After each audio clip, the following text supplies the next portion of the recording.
उर्बी पत्रिका तरफ मासिक सारस्वत आलोचना नव उत्कल लेखक परिषद और उर्बी पत्रिका तरफ उर्बी मासिक सारस्वत आलोचना स्थानीय हरप्रिया कम्प्लेक्स अनुष्ठित हो जाइछि।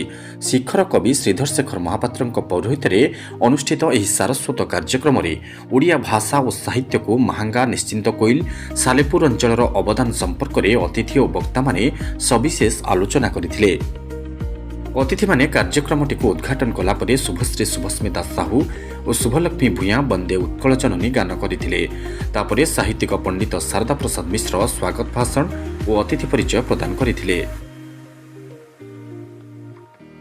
मुख्य अतिथि रूपे वरिष्ठ सारस्वत साधक डॉक्टर भुवनानंद साहू जोगदे समाज गठन में साहित्यिक मानक भूमिका संपर्क में आलोकपात करथिले। विशिष्ट अतिथि भावे गाल्पिक डॉक्टर गिरीश चंद्र साहू, सम्मानित अतिथि भावे गाल्पिक कार्तिक चंद्र बारिक, सांबादिक अक्षय कुमार दास, समाजसेवी डॉक्टर भावग्राही राउत प्रमुख जोगदे। मुख्य वक्ता भावे महिमाधर्म गवेषक डॉक्टर एकादशी प्रधान, विशिष्ट वक्ता भावे प्राध्यापक विरूपाक्ष राय, प्राध्यापक डॉक्टर निखिलेश महांती, प्रकाशक चंद्रमणि भूया और सम्मानित वक्ता भावे गाल्पिक विपिन बिहारी कर, युव संगठक कवि संबित कुमार दास, कवि कुलमणि साहू प्रमुख जोगदे सेमानक सुचिंतित वक्तव्य प्रदान करथिले। ओडिया भाषा और साहित्य को महांगा निश्चिंत कोइल सालेपुर अंचल सारस्वत साधक मानकर अनवद्य कृति रुधिवंत करिछि बोली सेमाने आलोचना माध्यम प्रतिपादित करथिले।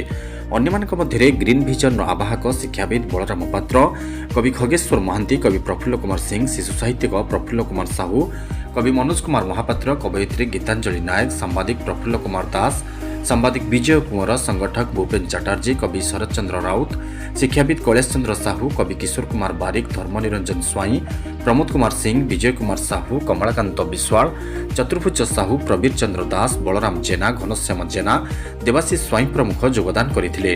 उक्त कार्यक्रम में किशोर कुमार परिडा, भाग्यलक्ष्मी महापात्र, विश्वजित पंडा, आरब महापात्र प्रमुख सहयोग करथिले। प्रतिमासर द्वितीय रविवार दिन यह सारस्वत आलोचना हेबो बोली स्थिर करा जायतिला।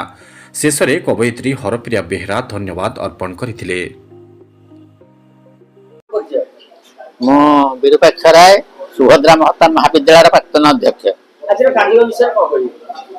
जो कार्यक्रम शिखर कवि श्रीधर महापात्र महोदय आरंभ कर प्रशंसनीय साधु पदक्षेप, साहित्य एकाठी करवा, साहित्यर प्रचार प्रसार करवा एक अभिनव उद्यम। ये दृष्टि अजस्र साधुवाद प्रदान करुच्चे। मु डॉक्टर एकादश प्रधान, महिमा धर्म गवेषक।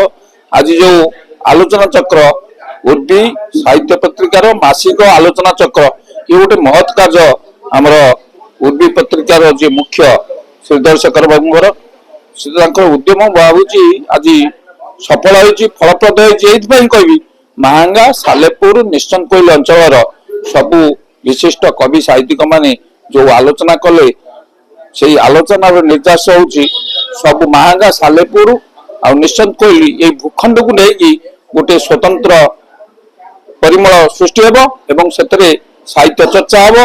या सिद्धर बाबू खाली गौरवर कथा नुहे, आम समस्त गौरवर कथा। लेखक मान भीतर गोटे भाईचारा सृष्टि हो यह आज कामना करी। समस्ते भले रुहतु, शांति मो श्रीधर शेखर महापात्र, नव उत्कल लेखक परिषद सभापति और उर्बी पत्रिका संपादक रूप कार्य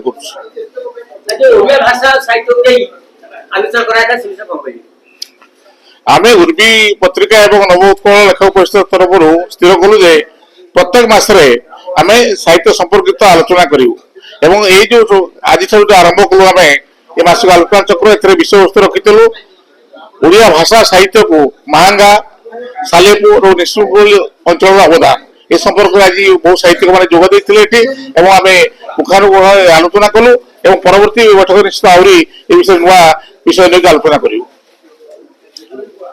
निश्चिंत कोइलू विजय कुमार रिपोर्ट निर्माण लाइव।